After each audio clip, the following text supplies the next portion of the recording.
Embora eu seja um crítico literário que já percorreu uma longa estrada, devo admitir que não é fácil escrever um pós-fácil após ler o denso, certeiro e novalisiano estudo introdutório que Claro Chauve escreveu ao livro de versos de Pedro Fernandes de Almeida. Livro que o leitor ora tem em mãos. Georges-Louis Leclerc, com muita razão, dizia que o estilo é o próprio homem. De maneira que o Chauve, em que pese o seu notável talento para a escrita de ensaios e de contos, soube, muito meritoriamente, perceber os inúmeros pontos de convergência entre a misteriosa e intrigante personalidade de seu esposo e o tom enigmático dessa poesia que busca captar a alma dos seres e das coisas do mundo.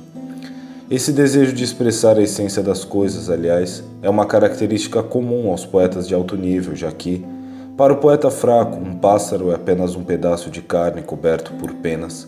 Para o poeta forte, no entanto, a pequena ave é uma criatura misteriosa, um ser voador que fala através de um idioma desconhecido e que é capaz de ter acesso aos territórios azuis do infinito.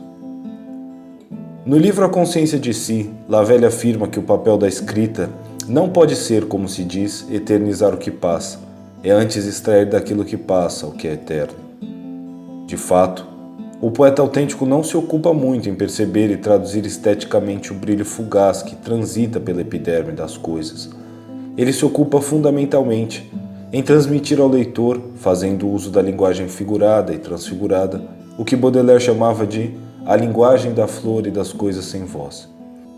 Neste sentido, o objetivo de Pedro Fernandes de Almeida não é apresentar ao leitor a fantasmagórica e implausível coisa em si kantiana, é antes mergulhar na atmosfera penumbrosa do mistério e assim traduzir os vislumbres luminosos da natureza que, segundo Heráclito, ama ocultar-se. Como todos sabem, a palavra grega para verdade é aletheia, que etimologicamente significa a um só tempo desvelamento e revelação. Isso significa que a verdade, por sua própria essência, não pode se apresentar a nós por completo, até porque, se isso ocorresse, o mistério da existência seria abolido. Existe, por sinal, uma ligação entre o radical etimológico de aletheia e os verbos esquecer-se e estar oculto. Sendo assim, o conhecimento completo da verdade, do ponto de vista puramente filosófico, é uma impossibilidade metafísica pura e simples. O poeta, no entanto, através do que Platão chamava de delírio das musas, pode entrar em contato com a presença do sagrado. E como afirmou Mircea Eliade, só o sagrado é real.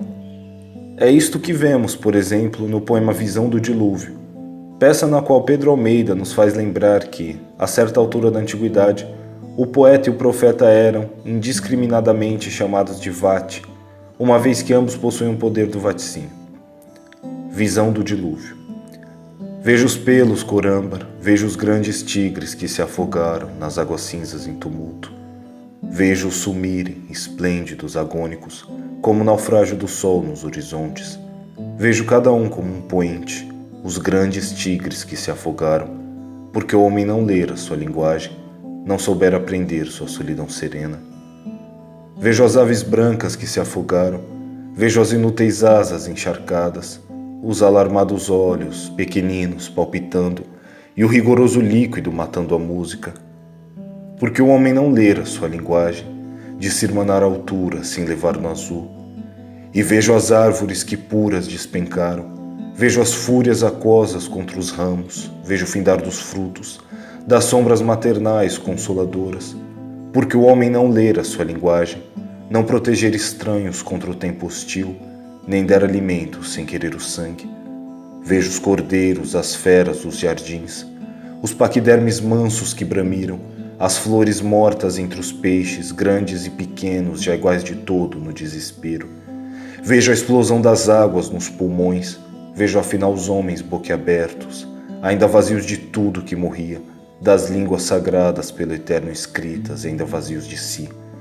Ouço os últimos espasmos tão terríveis, e o soluço das águas, sobre os montes, solapando o mundo. E ante esse quadro extremo, me pergunto, da cegueira e surdez que permanecem, da enxurrada de fogo que virá.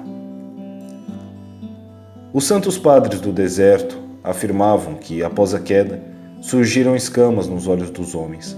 Ora, um dos papéis do poeta autêntico é, dentro do possível, remover essas escamas, devolvendo ao homem, em grande parte, a capacidade de enxergar a aura sagrada que reveste todos os seres da criação. E é precisamente o que Pedro Fernandes de Almeida realiza no belíssimo poema Visão do Dilúvio, no qual o poeta tem um vislumbre da linguagem divina através da qual a natureza se expressa, como intuiu George Berkeley. Para isso, Fernandes lança luz sobre os aspectos luminosos e inefáveis do dilúvio, nos mostrando a terrível beleza dos grandes tigres que se afogaram, num surpreendente e bem-sucedido contraste de cores que nos faz lembrar do Cristo luminoso entre as soturnas montanhas, pintado por Nikolai Roerich. E o naufrágio do sol nos horizontes, que tem um não sei quê do famoso quadro de Caspar David Friedrich, Sunset or Evening Landscape with Two Men. No entanto, Fernandes de Almeida não se contenta tão somente em expressar a dimensão luminosa do mundo que nos rodeia. Assim como Santa Teresa d'Ávila, São João da Cruz, Santo Agostinho e Ibn Arabi, o poeta paulista também sabe que Deus habita no âmago de nossas almas. Isso fica muito claro no poema O Bosque Interior, no qual Pedro Fernandes de Almeida constrói do que Fernando Pessoa chamava de paisagem interna. Bosque interior. Todo homem tem em si um bosque estranho. Ninguém pode adentrá-lo se movendo. Ninguém pode abarcá-lo em pensamento. É um bosque sem barulho, nem tamanho. Há nesse bosque augusto de silêncio, algo misterioso, sobre-humano, que espelha o nosso rosto além dos anos e em troca só requer consentimento. Aquele que se apaga ante o real, esse algo todo luz e material, surgindo de entre as sombras resplandece, é um tigre tão terrível quanto belo, que apesar de mortal logo evanece, se escuta um só desejo não sincero. Já no poema Estranhas Coisas Dizem Teu Nome, no qual Pedro Fernandes segue de perto a lição dos simbolistas, podemos encontrar sinestesias muito luminosas, como a névoa branca com seu silêncio, personificações dignas dos grandes nefilibatas como a madrugada arcana insone, ou ainda cadeias de aliterações tais como a réu vem voga no mar de vento. Tal cadeia de aliterações, aliás, forma uma harmonia imitativa que sugere fortemente o sopro do vento. Estranhas coisas dizem teu nome, a réu vem voga no mar do vento, a luz das flamas que o breu consome, a névoa branca com seu silêncio. Estranhas coisas dizem teu nome, entre as borrascas, o raio ardendo, a madrugada, arcana insone, o entardecer, queimando o tempo. Estranhas coisas dizem teu nome, por isto flanas, alado e longe, até prender-te teu pensamento.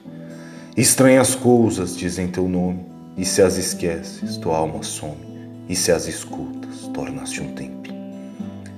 Como certa vez disse Jalaluddin Rumi, certamente o maior poeta da Pérsia, é preciso saber escutar no silêncio a voz de Deus, bem como as suas ressonâncias nas coisas, porque, se as esqueces, tua alma some, se as escutas, tornas-te um templo. Mas após esse pequeno antepasto feito por mim, voltemos a saborear o banquete oferecido por Pedro. Esse banquete, por ter sido preparado por um poeta ferrenhamente antimaterialista e fascinado pelo luminoso, nos oferecerá sobretudo o maná celeste, o pão partilhado e o vinho das bodas de Caná. Bernardo Souto, primavera de 2024.